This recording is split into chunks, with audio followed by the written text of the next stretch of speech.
Le Parlement a inscrit le consentement dans la définition pénale du viol. Pour 155 contre 31, l'Assemblée nationale a adopté.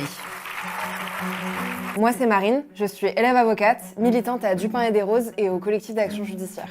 Moi, c'est Marie, je suis juriste, militante au collectif d'action judiciaire et à Révolution Permanente. Vous n'êtes sans doute pas passé à côté, le 29 octobre, la proposition de loi sur la redéfinition du viol a été définitivement adoptée. Désormais, le viol sera défini dans le code pénal comme tout acte sexuel non consenti. Après le choc du procès Mazan et de ses atrocités qui mettaient en lumière les violences systémiques, liées notamment à la soumission chimique, cette proposition de modification de la loi avait été déposée en janvier 2025 et portée par les députés Europe Écologie Les Verts et La République En Marche, Marie-Charlotte Garin et Véronique Rioton. Ce texte, il s'est heurté à d'importantes réticences, y compris de la part d'associations féministes. Mais ses partisans, eux, ils voient un texte fort et une victoire pour les droits des femmes et la lutte contre les violences sexistes et sexuelles. Ces débats ne sont pas nouveaux. Lors du procès d'Aix en 1978, Gisèle Halimi dénonçait déjà la manière dont les tribunaux faisaient peser sur les victimes la charge de prouver leur refus, exigeant la preuve d'une violence, menace, contrainte ou surprise,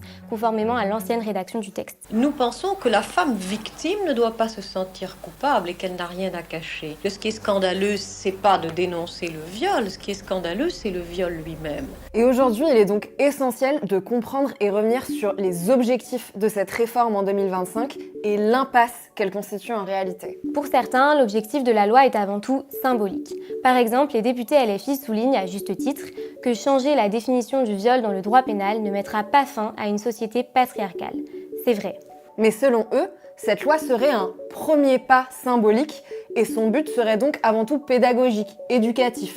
Il instaurerait un changement de paradigme. Mais surtout, pour les rapporteuses de la mission parlementaire, cette loi, elle permettrait de lutter contre la faible pénalisation du viol et des violences sexistes et sexuelles, améliorant donc selon eux le système judiciaire pour prendre en compte les situations où la preuve de la violence, contrainte, menace ou surprise n'est pas possible. Le témoignage le plus frappant, c'est quand les juges nous disent « Je suis convaincue que la personne mise en cause est coupable, mais le droit en l'état ne me permet pas de poursuivre et donc de condamner. » Là, aujourd'hui, on dit 10 ans après MeToo, il n'y a eu aucun changement d'ampleur pour envoyer ce message aux victimes, mais aussi aux potentiels agresseurs de ce qui est la norme que nous voulons protéger, c'est-à-dire un acte non consenti, c'est un viol. Point, pas de discussion. En fait, il faudra désormais prouver que l'auteur présumé ne s'est pas assuré du consentement positif de la personne victime. Au-delà du fait que cette nouvelle définition, elle repose sur les mêmes stéréotypes et les mêmes préjugés qui fait peser sur la femme la preuve de son absence de consentement, elle pose la question de la signification de ce consentement positif et de ses conséquences aujourd'hui. Et effectivement, cette proposition de loi, elle est indissociable des mobilisations féministes des dernières années et notamment du mouvement MeToo, qui a permis de pointer le caractère systémique de ces violences et d'ouvrir une réflexion sur la nécessité d'une nouvelle culture du consentement. Car il faut bien comprendre que cette notion de consentement, elle n'est pas nouvelle. Dans les années 80, les mouvements féministes brandissent l'idée de consentement à travers le slogan « Non, c'est non » pour faire reconnaître le viol comme une atteinte à la personne et non plus une atteinte aux mœurs. Vous avez déjà violé des femmes? Oui. Il faut qu'une femme soit consentante pour être violée. Est-ce qu'on peut violer une femme sans son consentement? Ça doit pouvoir arriver. Aujourd'hui, cette culture du consentement, elle est bien différente et elle revendique le mot d'ordre « oui, c'est oui ». Les débats des années 1980 semblent être occultés au profit d'un discours sur le consentement porté par ce que l'autrice Clara Serra appelle dans son dernier livre le néolibéralisme sexuel. L'idée, c'est que face au constat qu'il est parfois impossible de dire non, par exemple dans le cas de la soumission chimique, le consentement pour être valide doit maintenant être entendu comme un consentement enthousiaste, un oui qui serait motivé par le désir. Un tel consentement serait en fait le résultat d'une contractualisation des rapports sexuels. Mais ça revient finalement à faire abstraction de l'existence des relations sociales oppressives et inégalitaires. C'est cette vision quasi contractuelle du consentement entre sujets libres que porte aujourd'hui la proposition de loi des députés LREM et ELV et qui est ainsi présentée comme une solution miracle par plusieurs personnalités jusqu'à Gérald Darmanin. Oui, le moment que nous vivons est un tournant. Ce texte marque une évolution majeure du droit pénal. Évitant ainsi de poser la question des racines de l'oppression patriarcale telles que la pauvreté féminine, la précarité ou l'inégalité au travail. Pour comprendre jusqu'au bout les débats autour de cette réforme, il faut avoir en tête que la critique de cette vision néolibérale de la culture du consentement, qui ne prend pas en compte le contexte où le oui peut être contraint, porte le risque d'aller jusqu'à nier l'existence même du consentement, comme le font par exemple les féministes de la domination, et on peut penser notamment à Catherine McKinnon dans les années 80. Ce féministe de la domination, il a le mérite de réinscrire le consentement dans les bases matérielles de l'oppression et de la domination patriarcale. Mais il porte le risque, en niant la possibilité même du consentement, d'alimenter des thèses contre la reconnaissance du travail du sexe qui devraient être abolies par l'État selon ces féministes-là. Le consentement viendrait être un outil néolibéral et donc le consentement de la travailleuse sexuelle n'a aucune valeur. Mais attention, lorsqu'on commence à mettre en cause la capacité des femmes de consentir, on va jusqu'où ? Dans les deux cas, il faut observer que les féministes de la domination et les féministes néolibérales convergent sur l'idée de s'en remettre à l'État et à la justice pour régler le problème des violences sexistes et sexuelles. Pourtant, renforcer la justice, la voix des institutions et de l'interpellation de l'État sont une impasse parce que les violences sexistes et sexuelles sont entretenues précisément par ce même État et ces mêmes institutions patriarcales. Parce que ça n'est pas à l'État, le même qui ferme les foyers d'hébergement, qui coupe les budgets d'associations d'aide aux femmes, qui précarise à outrance la classe ouvrière majoritairement féminisée, à qui on devrait confier le soin de protéger les femmes en durcissant le droit pénal. Et en plus, la prison, on le sait, n'empêche pas la récidive et ne réduit même pas les violences de genre.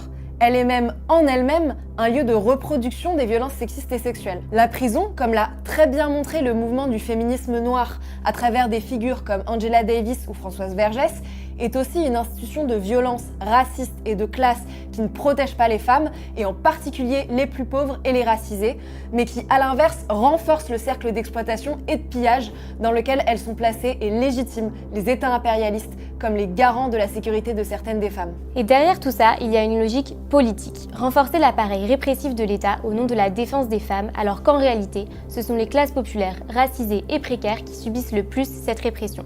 C'est une manière pour l'État de se relégitimer. Il se présente en protecteur des femmes pour mieux justifier son contrôle social et le renforcement de la présence policière dans les espaces populaires. Et comme le montre par exemple Loïc Vacan, c'est exactement le mode de gouvernement du néolibéralisme, gérer la misère et les violences par la punition. Mais contrairement à ce que disent la plupart des discours dominants, une autre voie est possible et elle existe même déjà dans l'héritage des féminismes radicaux et anticarcéraux des années 60-70. Nous sommes les femmes, réalistes, adultes et responsables. Les femmes prennent la rue. Les femmes prennent la rue. Ces mouvements dans lesquels on retrouvait par exemple le MLF, Mouvement de libération des femmes, le MLAC, Mouvement pour la liberté de l'avortement et de la contraception, ou encore la Ligue des droits des femmes, construits en indépendance de l'État, avaient une conscience très claire du fait que ce n'est pas en renforçant la justice pénale qu'on allait éradiquer les violences de genre. Car ces violences ne sont pas une déviance rare et individuelle, mais bien la forme extrême de relations hiérarchisées à la base de l'organisation sociale du système capitaliste et patriarcal qui organise lui-même les conditions de violence de genre par la précarité, la dépendance économique, le racisme,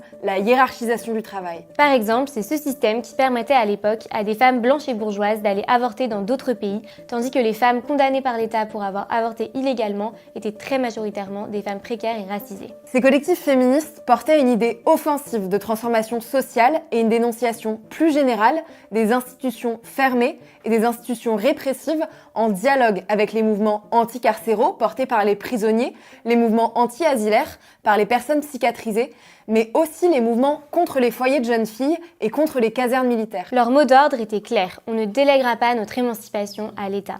Et avec Du pain et des roses, c'est justement dans cet héritage qu'on vous propose de s'inscrire aujourd'hui. Parce que face à la montée du punitivisme, il faut se réapproprier la notion de consentement à l'aune de cet héritage révolutionnaire qu'elles nous ont laissé. Pas comme un contrat individuel, mais comme une question politique et collective qui interroge les bases matérielles de la domination. Concrètement, ça veut dire s'attaquer aux causes structurelles des violences et lutter contre les causes sociales de la violence. La pauvreté, la dépendance économique, la précarité, l'inégalité au travail, le racisme. Et en revendiquer des moyens concrets, par exemple la réquisition de tous les logements vides pour augmenter le nombre d'hébergements d'urgence. La création de centres d'accueil autogérés, sans police et sans juge. La mise en place d'une allocation financière d'autonomie. L'interdiction du licenciement pour toutes les femmes victimes de violences. et la régularisation de tous les sans-papiers pour réduire la vulnérabilité économique et juridique. Tout ça en mettant notre énergie dans la construction d'un vrai féminisme de classe, solidaire des luttes ouvrières et antiracistes, en se débarrassant des illusions et des vains espoirs dans les institutions qui alimentent et profitent au patriarcat. Ce qui veut dire se débarrasser aussi des mécanismes qui reproduisent les réflexes pénaux et empêchent la construction de réponses collectives, politiques et éducatives face à ces violences de genre. Alors si tu veux t'organiser, réfléchir et lutter avec nous, tu peux nous rejoindre à Du pain et des roses et au collectif d'action judiciaire pour construire ensemble un rapport de force capable de réellement faire naître les conditions d'une société libérée des violences patriarcales, racistes et capitalistes.